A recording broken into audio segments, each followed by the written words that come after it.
Mas por que procurar psicólogo se eu tenho amigos? Essa pergunta está reverberando aí, o que você acha? Vai lendo as suas próprias respostas. Por que eu devo procurar um psicólogo se eu tenho amigos? Então, gente, é muito diferente. São duas escutas de ouro, né? Quem tem amigos tem tesouros. E quem tem o seu psicólogo também tem um tesouro. São duas escutas de naturezas, de qualidades completamente diferentes. E é importante que eu vá elencando alguns pontos para tornar evidente essa diferença. Nenhuma escuta é melhor do que a outra, que isso fique já bem nítido, né? Mas são escutas com finalidades, com entrelaçamentos, com objetivos diferentes, tá?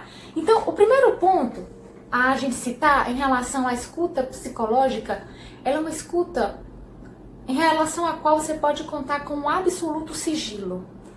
Ou seja, chegando aqui no consultório, você pode se mover a entrar em contato com seus segredos mais profundos, até aqueles que você não teve coragem ainda de falar em voz alta para você mesmo. Até esses segredos você pode entrar em contato, porque aqui é um ambiente seguro, é um ambiente totalmente preparado para que você se sensibilize e sinta que pode se mover a visitar esses quartos internos que você escondeu por tanto tempo, porque não estava dando para tocar, não estava dando para entrar em contato com aquilo.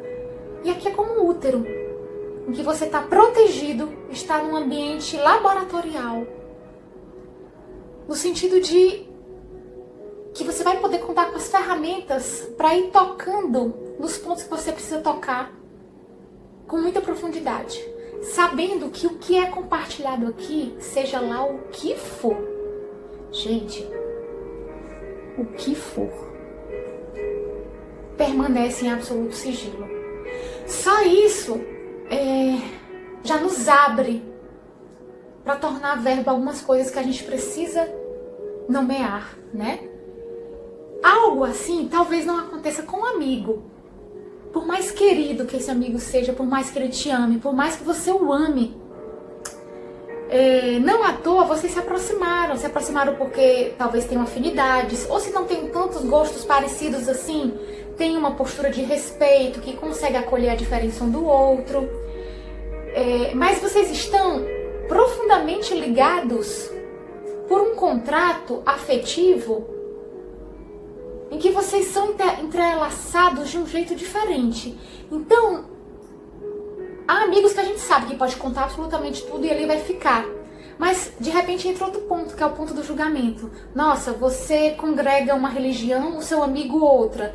Então, você sente que, puxa, esse ponto eu não posso falar com ele, porque vai machucá-lo, ele não vai aceitar, ele acha que é errado, ele acha que é pecado. Então, para ele eu não vou contar isso aqui. Ou seja, a sua fala para esse amigo querido é uma fala condicionada. Você vai compartilhar com ele aquilo que você já sabe que ele tem suporte para escutar. E você até já consegue prever o que ele vai pensar, como ele vai reagir em relação àquilo que você está partilhando, né? Então, nesse sentido também, olha só que interessante, nós sabemos exatamente para quais amigos a gente deve contar determinadas coisas, quais os assuntos possíveis, onde é que a gente vai encontrar reforço para aquilo que a gente está falando, desabafando, e quais aqueles que não vão nos apoiar, se de repente a gente está numa postura de vítima, aqueles que não vão nos apoiar, então a gente já não procura muito eles, porque eles vão devolver o que é, o que não é, então a gente já não procura tanto, né? Então, essa questão do julgamento, depois do sigilo, o julgamento ou não julgamento é uma dos pilares objetivos que deve te mover para o psicólogo se você precisa de uma escuta mais profunda. Aqui você vai poder abrir absolutamente qualquer assunto de orientação sexual, escolhas de vida, aquilo que você sente que vai ser interpretado como loucura. Muitas vezes eu escuto muito, quando a pessoa está nas primeiras sessões, dizer: Alice, eu acho que você vai achar que isso é loucura. E aí, com o tempo, ela vai vendo, percebendo que a suposta loucura dela é exatamente o fio da meada da verdade. Então, que ela pode sim abrir tudo o que ela sente que vai soar estranho se ela abrir no ambiente familiar, se ela abrir no círculo de amigos, no trabalho dela. Aqui, esses pontinhos estranhos são muito bem-vindos, porque são um link entre o que eu sustento de personalidade, de máscaras, de mecanismos de defesa para atuar no mundo e me manter recebendo amor, atenção, cuidados, e a grande verdade do que eu sou. Porque às vezes nada disso é o que eu sou, mas eu emito para que eu me sinta amado, reconhecido. Então às vezes são esses pontinhos de loucura, sonhos estranhos, cenas que aparecem nos sonhos e que são trazidos para cá e aprofundados, é o fio da meada por onde a gente entra e vai acessando a sua verdadeira verdade. Parece redundância isso, mas não é.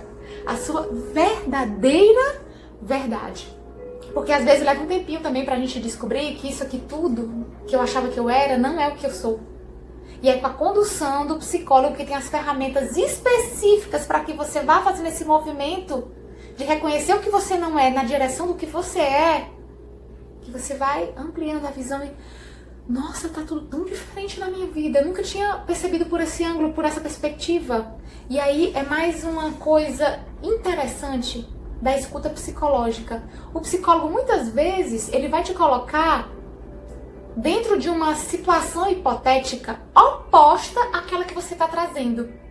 E ele não está te sugerindo que você vá para lá definitivamente de forma real. Não. Ele está trabalhando com a hipótese o mais real possível para que internamente você faça esse movimento de olhar aquela dor que você está sentindo, aquela experiência que você viveu numa perspectiva completamente diferente. E às vezes, colaterais também. O psicólogo ele vai te conduzindo para que você perceba que há muitas formas de lidar com aquilo que ocorreu a você, com aquele evento, né? Então, a ampliação da percepção acontece de uma forma bem profunda, progressiva, gradativa, é muito, muito bonito. E outra coisa, gente, que está ligada diretamente ao julgamento são os não preconceitos, né? Há verdades profundas dentro de todos nós, né, incluindo de você também, que nós temos muito medo de assumir por conta do pré-conceito. Pré-conceito, né? Um a priori social, cultural, religioso, que não tem a ver comigo, eu não caibo aqui dentro, eu não me adequo, eu não me encaixo, não me encaixo aqui. Isso me fere. E se eu realmente disser aquilo que eu sou, eu sinto a ameaça de ser abandonado, de ser isolado, de ser rejeitado, né? Então, no ambiente psicológico, isso não vai acontecer, né? O psicólogo, ele vai, gente, espelhar aquilo que você está dizendo para você mesmo. Muitas vezes você está falando sobre você, ou seja, intelectualmente, racionalmente, mas não está falando de você. Falar de mim é muito diferente de falar sobre mim, tá? Eu sei que de imediato parece estranho isso que eu tô dizendo, mas com a terapia vai ficando muito claro o que significa isso.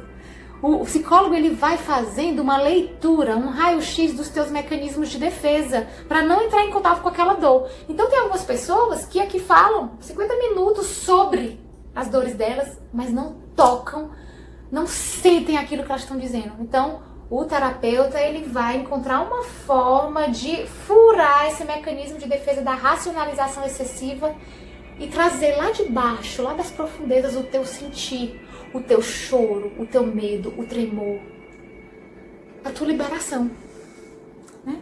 A tua liberação.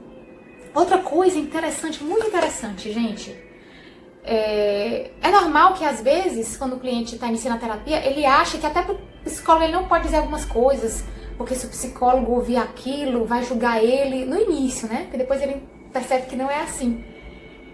E aí, quando ele percebe que o campo é aberto, que absolutamente tudo pode ser acolhido, vai acontecendo aqui uma coisa muito interessante, que é a expressão na direção do psicólogo de falas, ações, pensamentos, que na verdade eu precisaria dirigir para o meu pai ou para a minha mãe, para o meu parceiro, para a minha parceira, mas eu não consigo, porque se eu fizer isso, eu posso ser rejeitado, eu posso não ser amado. Então, o vínculo que vai se formando entre o cliente e o terapeuta, ele é de tal consistência, de tal solidez, que acontece um mecanismo chamado projeção. E muitas vezes, quando tem, por exemplo, uma filha sufocada pela mãe, eu vou conduzindo ela para que ela solte a raiva dela. Fique com raiva de mim. Fale para mim. Claro que nada disso é assim tão explícito. São caminhos que vão sendo feitos de uma forma muito sutil. Então, o cliente ele vai tendo a oportunidade de, aqui no setting terapêutico, entrar em contato com reações que ele precisa liberar para poder curar, mas que ele não consegue liberar diretamente com a mãe, com o pai ou com pessoas muito próximas a ele. Então ele libera na direção do psicólogo, sem saber. Ele acha que está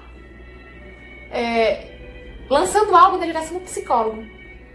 Mas ali tem um padrão, e que o psicólogo ele se empresta, ele atua naquele papel para que você emita o que você precisar emitir. Compreende? Eu sei que é um pouco abstrato de tocar assim, mas é algo que é tão empírico, é tão na experiência, que só se submetendo à experiência da terapia para poder sentir isso que eu tô falando. Os seus padrões de relacionamento, eles vão se tornando muito nítidos aqui. Modos de atuação, de falas, de pensamentos que você tem com o mundo, aqui vão ficando muito evidentes. E aí o que o terapeuta faz? Ele te devolve aquilo na fala. Você percebe que isso repetidamente acontece? Você percebe que repetidamente você emite essa fala sobre você mesmo ou sobre o outro? Você percebe que sempre que você vai relatar algo, você se coloca nesse ou naquele lugar? Então isso vai contribuindo para que o cliente vá tendo insights sobre as suas formas de atuação no mundo, que de outro modo ele não teria com um amigo, por exemplo. Por mais atento que esse amigo fosse, esse amigo, talvez para não te magoar, para não te machucar, não perder o teu amor, ele vai se furtar de te dizer algumas coisas. Não é tudo que o teu amigo vai te dizer sobre você. Não é. Inclusive tem uma atividade aqui, né, que a gente se move aos amigos para pedir deles um parecer sobre as nossas características mais desafiantes de lidar. E a importância de a gente elencar os amigos que a gente realmente confia e que tem esse canal aberto com a gente. Porque muitas coisas o amigo não vai nos dizer. Por cuidado, por carinho, porque ele entende que aquilo é carinho, que é melhor não tocar naquele assunto. Só que às vezes, um confrontamento com a verdade do que você está manifestando ali é o melhor que você pode receber. E o local mais ideal, um dos mais ideais em que você pode receber isso, é no setting terapêutico. O psicólogo não vai se preocupar com a sua reação emocional em relação a ele próprio. Ele quer saber se aquilo vai servir para você ficar saudável. Então, se ele tiver que te dar um espelhamento, às vezes um pouco duro, mas objetivo, verdadeiro, te levar para um lugar de confrontar a sua própria verdade, você ficar com raiva dele, ou tiver desejo por ele, você sentir o que for por ele, o psicólogo ele tá preparado para isso. Porque o trabalho do psicólogo o objetivo maior do psicólogo é te colocar em contato com a sua verdade, porque é isso que cura, é isso que libera, é isso que expande. Então do psicólogo você vai receber o que você precisa, você vai saber tudo em relação a você que você precisa. O psicólogo ele não vai poupar ou ter muitos milindres para te falar algumas coisas. Claro, ele observa o que você tá pronto para ouvir também, tá? Não é assim uma coisa jogada. Ele observa o que você já tem suporte e maturidade para ouvir, para lidar. Ele vai trabalhando com sutileza, tem ferramentas específicas para cada acesso, tem devolutivas apropriadas para cada perfil emocional. Tem os tempos, o psicólogo percebe os tempos de cada cliente, né? Então, é um tesouro. Assim como a escuta de uma amiga é um tesouro. Você pode contar com as duas escutas, né? E aqui, recorra sempre que você precisar de uma cura mais profunda, de um acesso mais profundo à verdade de quem você é, contando com absoluto sigilo, não julgamento, espelhamento objetivo, liberações emocionais necessárias, criação de novas formas de responder no mundo. O psicólogo também vai te conduzir para isso, a reagir, a responder e a agir de uma forma criativa, mais produtiva, mais fértil, mais expansora para a tua existência. Então, sintam-se sempre muito bem-vindos a essa jornada profunda do autoconhecimento. E se você sente que esse vídeo foi útil para ti, que pode servir para clarear a percepção de alguém em relação ao psicólogo, compartilha, comenta aqui as tuas impressões e te convido também a se inscrever aqui no canal Verbalizando o Infinito com Alice Paz.